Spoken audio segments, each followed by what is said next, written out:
So now they want your car to automatically report your speed automatically. So what do you think is going to come next? What is it? Your location?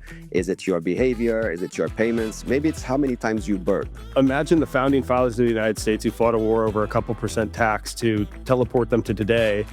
I mean, they would be appalled beyond measure. Not just Trump, but all the pieces around him. People were saying, oh my gosh, it's the second time he's going to know so much now. He's going to really be able to beat the deep state now with all this power. And we get the same shit all over again. So TikTok next block, which side do you want to be on? Which system do you want to comply with?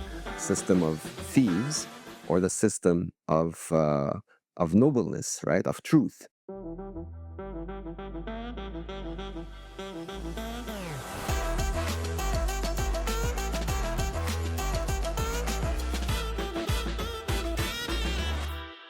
Everyone, welcome to another episode of Bitcoin Banter. I've got Tony with me as always, and special guest Ben Wehrman. Ben, good to have you back, brother. Alrighty, let's jump right into the news.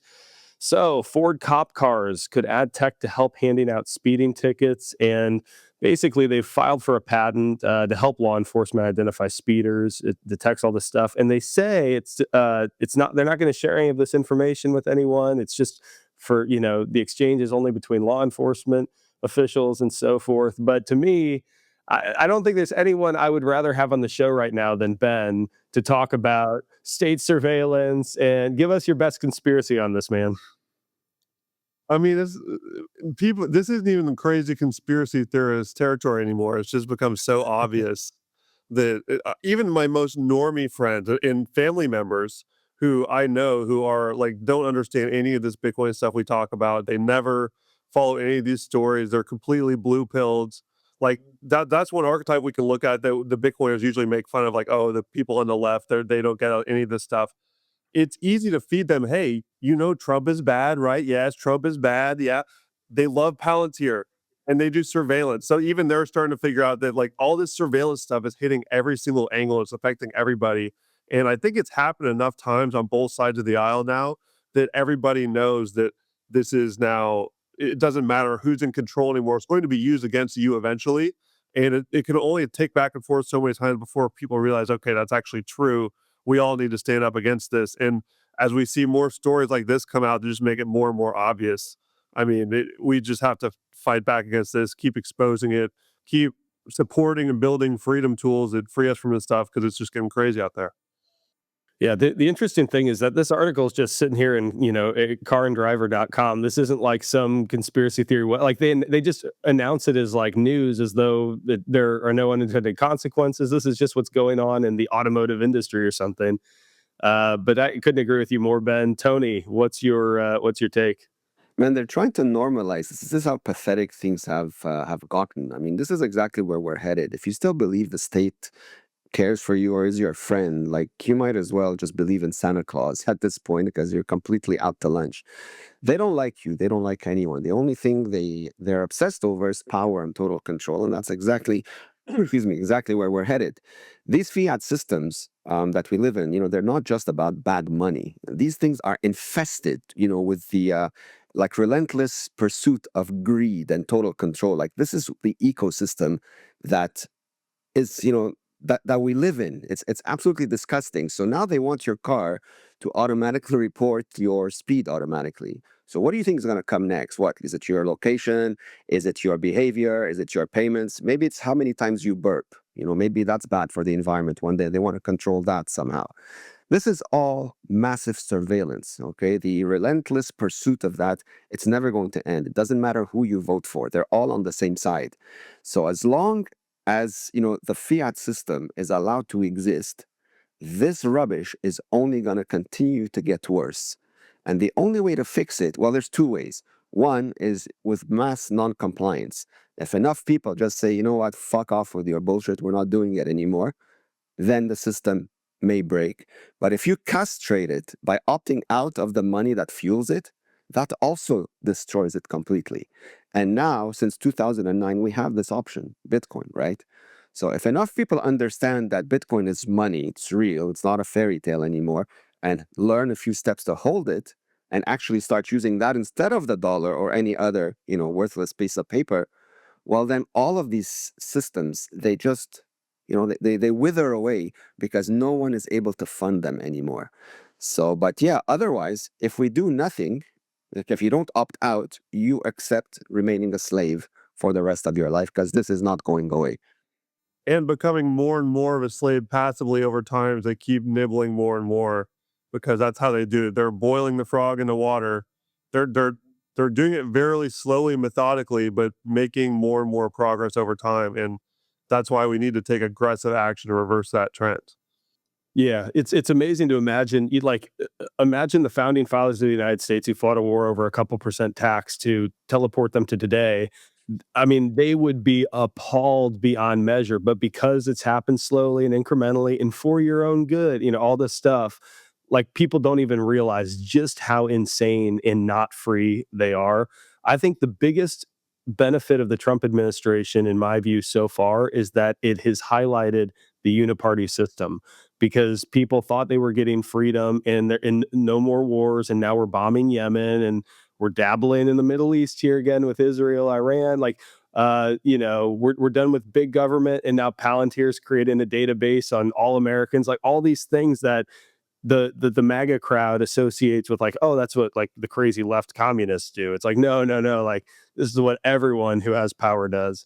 And speaking of corruption, let's jump here to our next story. So on May 23rd, Trump threatened Apple and Samsung with a 25% tariff on phones not made in the USA. Exactly 24 days later, the Trump organization announced Trump Mobile. They'll be using phones made in the US. Truly incredible. So the crony capitalism, the insider deals, the opportunity to wield power for financial benefit continues. It's not just the Democrats, it's not just some Republicans, it's all politicians, right? So, Tony, I'll let you take this one first, man. What's your thought? Man, is it disappointing and disgraceful?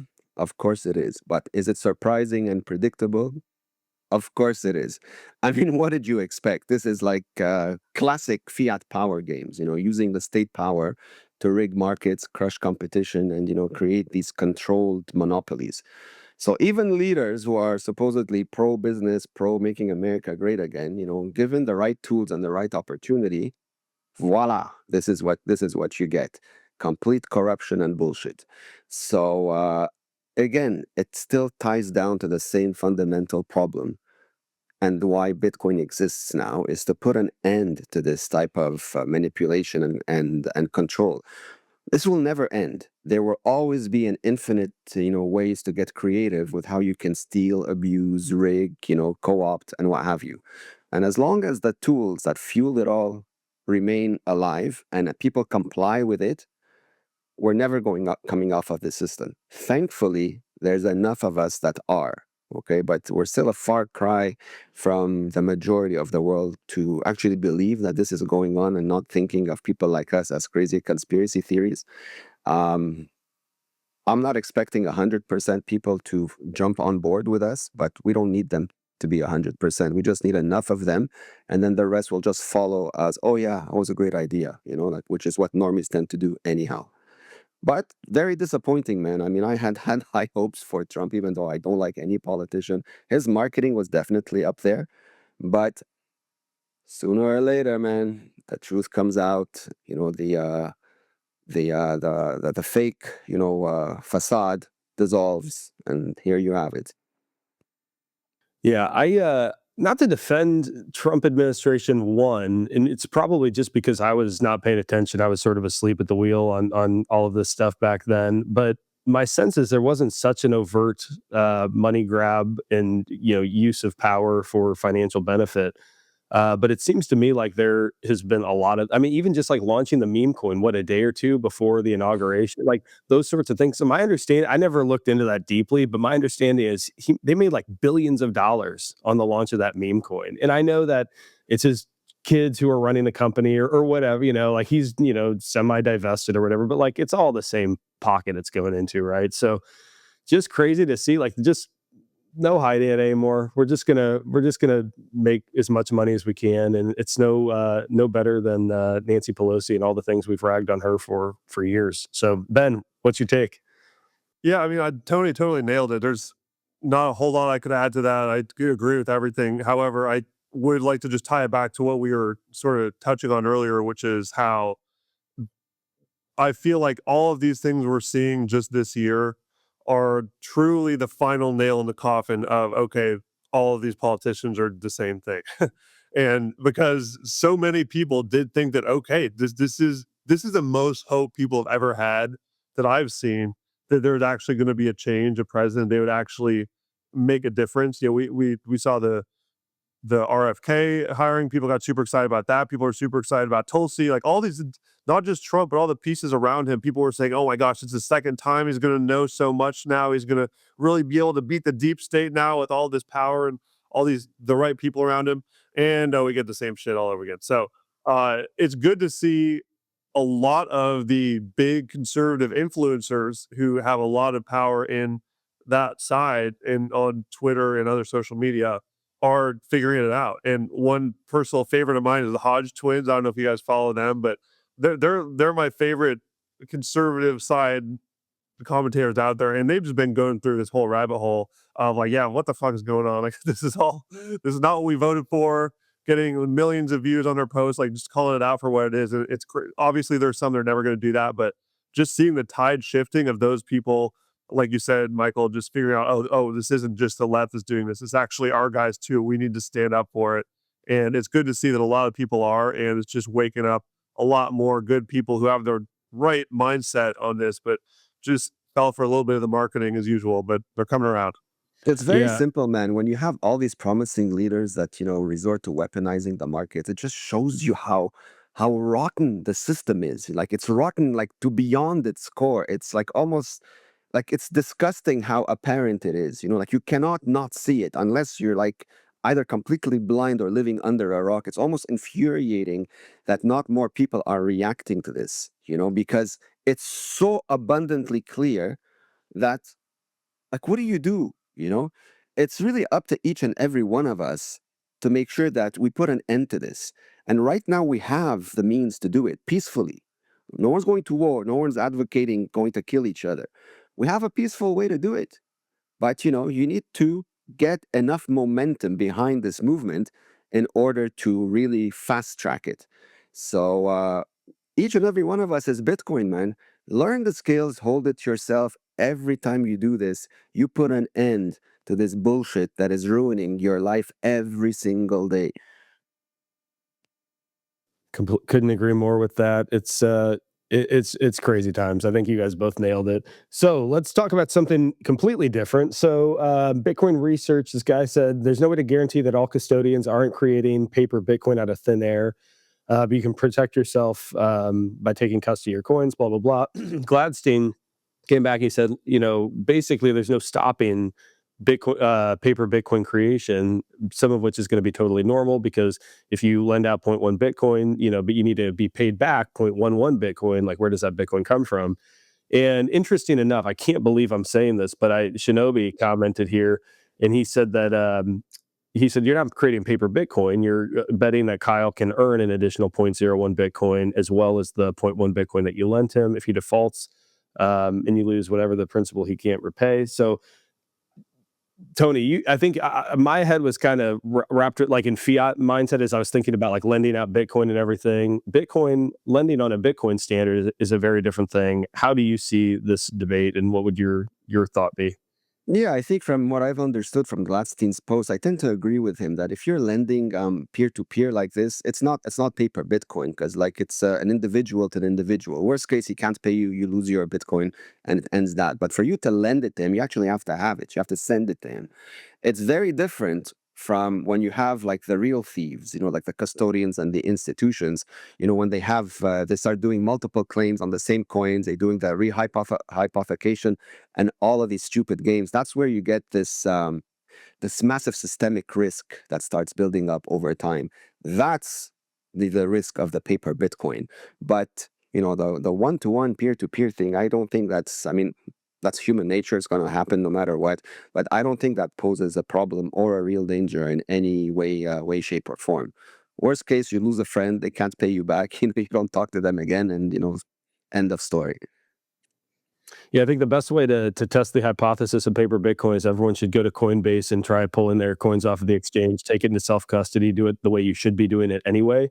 But yes, lending is a very different thing because for them to give you zero point 0.1 Bitcoin to use to start a business or to do whatever, they have to have zero point 0.1 Bitcoin. And the bet is that you're going to be able to pay that back with some Bitcoin denominated interest, presumably, or fiat denominated interest, I suppose. I don't know what these products are intended to do. But Ben, you have any other thoughts on that? Yeah, like you said, I think that there's always going to be some risk involved there, but it's just going to be at the trading party level, not the systemic level. Because I'll actually pull another comment here under that post I thought was good, which is from Nicholas Dorier. I think that's how I pronounce his name, the BTC pay server guy, I believe. He said, "So long as trust exists, credit does too. Credit is a measure of trust." And I think it'll be interesting once we have this base layer money of Bitcoin, which is just more trustworthy in general because it's fully transparent and there's just much less BS behind the scenes that is able to be done. Having that base layer solidified will change the dynamic of how trust works, and I think there will be some cases where, yes, there's could be times where both parties in that relationship can win, and as long as they understand that there's a level of risk there. And so I think that there definitely will always be some form of credit markets in the future, even on Bitcoin for sure. Well, just to add a little something to that, as a general rule, if you want to avoid a headache, if you can't afford something, don't buy it. Forget this whole concept of IOUs. You don't have the money for it. So like be responsible and just wait until you do and then go out and buy it only if you've mulled it over to see if it's really necessary and you're not just acting on impulse, which is what 95% of indebted people do, is acting on impulse. Oh, I need this. This is so cool. Let me buy it. And then before you realize it, they've racked up a whole list of invoices that they can't repay. So I mean, good habits. You avoid all of this nonsense to begin with. But we've been living in a world that rewards you for being in debt. Oh, you don't have the money? No problem. Here you go. Here's another 1,000. Oh, you need another 5,000? No problem. Here you go. And you keep racking it up until, at some point, you're going to smash into a wall and all hell's going to break loose. So just avoid it to begin with. Yeah, Tony, I would add to that. That's a really important point. And people need to think if you can't afford it, is it really worth the risk of taking on the loan? The other thing to keep in mind is that on a fiat standard today, it's pretty easy to go find another job pushing papers, not providing a lot of value to society, just being a 9 to 5 rat race kind of worker. On a Bitcoin standard, so let's project ourselves into the future here, you are going to have to provide real tangible value to the world in order for someone to be willing to part ways with their Bitcoin. And so if you're doing that and you're earning in Bitcoin, it's not necessarily, hopefully that means just you're a valuable worker, you're productive, great, but it's not necessarily going to be just as easy to go get another job in accounting or in the legal profession or whatever, because combined with AI, where a lot of those, jobs are going to be automated, outsourced to technology, it's also going to be harder for you to go find jobs where you can provide the same level of value you might have been providing in one particular instance. And so I think people need to be extra cautious because incentives are just completely upended by a sound money standard like Bitcoin. So a lot of considerations. I think it's going to take a lot of people a lot of time, and people are going to get wrecked because they understand Bitcoin, but they still sort of have this legacy fiat mindset that like, oh, I can just, go find another way to make some more dollars. It's like, no, no, no, you don't need dollars now. You need Bitcoin to pay back this loan. And that is that's a much harder resource to come across. So something just for people to keep in mind. Alrighty, documenting Bitcoin shared that the Bitcoin network has successfully achieved 900,000 blocks mined in 6,000 days of the longest unbroken cryptographic transaction chain in history. So I think at this point, it's safe to say it's probably not going to zero. Seems to be working. TikTok next block. Uh, there's a lot of fun though, still, right? I mean, clearly many people don't understand it. I don't necessarily have a particular question to ask, but just let you guys kind of cheer this on if you want to, Ben. Yeah, I was going to say one of my favorite comebacks to any of the fudge servers that say anything about, oh, could it be hacked or could it go to zero or could X catastrophic event happen? I just tell them very low likelihood, more than zero, but every 10 minutes it gets lower, lower, lower in possibility because it just keeps getting stronger and stronger as a network. And now we have a huge number to show them, 900,000, baby. We're going strong. Gonna hit a million soon. How long are you gonna keep kicking a can on reality here? It's a beautiful thing to see it. And like you said, TikTok next block is just cranking along. We love to see it. Tony, any follow up to that? Yeah, man, of course. 6,000 days, 900,000 blocks, zero bailouts, no corruption, nothing, no reversals, zero rulers. So Bitcoin just exposes the fiat system for what it is, a system created for, lies, manipulation, and theft. And so as the governments continue to do this, Bitcoin just keeps producing incorruptible truth. So TikTok next block, which side do you want to be on? Which system do you want to comply with? System of thieves or the system of nobleness, right? Of truth. It's very easy, in my opinion. It shouldn't take a rocket scientist to figure this out. Well said. All right, last one for you, just for fun, everyone. If you bought, so this is Carl B. Menger on Twitter, if you bought Bitcoin instead of every new iPhone, you'd have $242 million. So I know the pushback on this, that's crazy, but I know the pushback is going to be, yeah, but I didn't, and now it's too late. And if I buy my next iPhone, it's not going to equate to $242 million in the future, which I think, which might be valid. I don't think, I don't know that forever we're going to have the same compound growth rate because sometimes Bitcoin monetizes on a broad scale, and we probably see more modest growth aligned with the growth of the economy versus 50% CAGR fueled by early adopters, recognizing where the world's headed. But this is a really interesting point for people to just consider the things that you're buying. What's the opportunity cost?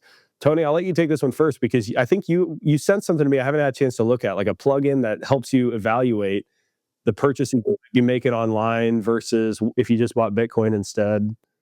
Yeah, the guys behind TFTC, they released this extension called Opportunity Cost. And I think hands down it's one of the most essential extensions you can install on your browser, because what it does is that anytime you navigate a website that shows a price, it just puts the Bitcoin price right next to it. So you see, like if you're monitoring a certain product, let's say, I don't know, a laptop, and you visit it every week or so, you will see how the Bitcoin price changes relative to the fiat number. And so it makes you, maybe rethink, is it really worth it for me to buy this, or should I just hold out a little bit more? Now, this example about the iPhones, I mean, you can use it about anything, if you go back, long enough, poke fun at people. But it's really to illustrate a point, is that over time, um, on a Bitcoin standard, things cost you less. They don't cost you more. And so it almost like reprograms your brain into, reevaluating your purchases. Like, again, do I really need it?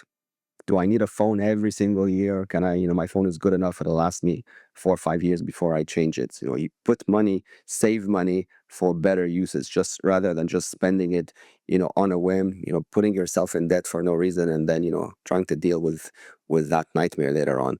So yeah, man, living on a Bitcoin standard, everybody's life improves and gets much cheaper, in many cases free, because we're still at the stage where Bitcoin's appreciation, hasn't even started. And once that kicks off, everybody's life gets a serious upgrade. Yeah. Ben, you feel in low time preference these days? Absolutely. And I have a different mindset on how I view and share this type of content, whether it's an experienced Bitcoiner or a no coiner, because if it's a Bitcoiner who's been through all of the ego death of just realizing that you could have bought earlier and you didn't, then it's great reminder to look at that and think, wow, I need to stay on this track and get things like that extension you were talking about, Tony, which is a great tool. For no coiners though, maybe this is controversial. I don't share this kind of stuff on my normie channels, my Instagram, because I feel like that just makes them feel more like they missed out. So I save that one for the experienced friends, but it is That's a that. that's a good point. That's a really good point. So I see how somebody might interpret it. Ah, damn it, I'm too late. You are definitely not too late, my friend. Yeah, yeah. So I'm just careful about who I share that out to, because for a lot of people that is the biggest thing holding them back, is just thinking, oh, I'm too late, I missed it. And so by saying, oh, you would have done this thing in the past, you idiot, then you'd have so much Bitcoin. It doesn't really help them. Yeah, I think that one of the traps, and I've fallen into it, on many occasions, is like comparing the return that you've made in Bitcoin, versus your friend's investment account or whatever, and the S&P 500. I think that people do come for number go up. I get all that. I recognize like that's the first intriguing thing. But at the end of the day, the best way to orange pill people isn't to, because they're the bias of well, it's not going to do that again. I missed out, I think is very strong. I think the more important thing is that people begin to understand the weaknesses and the cracks that are emerging in the fiat Ponzi. And once they wrap their head around, oh, like this can't last forever, the music's going to stop eventually. Where do I need to be to position myself for success in that future? Then Bitcoin begins to make a lot more sense.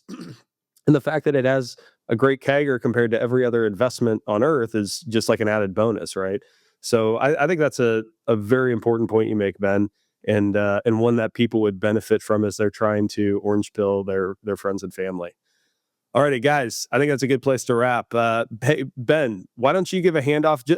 Hey, before you tell people where to find you, I just want to say, if anyone listening feels like their journey down the rabbit hole is going stale, you need to go check out Ben's podcast, because he will open your mind to possibilities of reality that you could never have imagined, and there's no topic off limits. So prepare to be potentially offended, shocked, amused, all of that. But Ben, tell people where they can find you.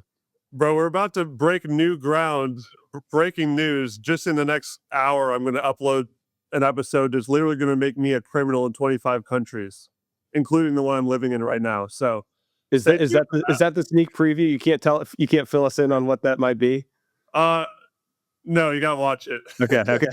But this was Shane Hazel.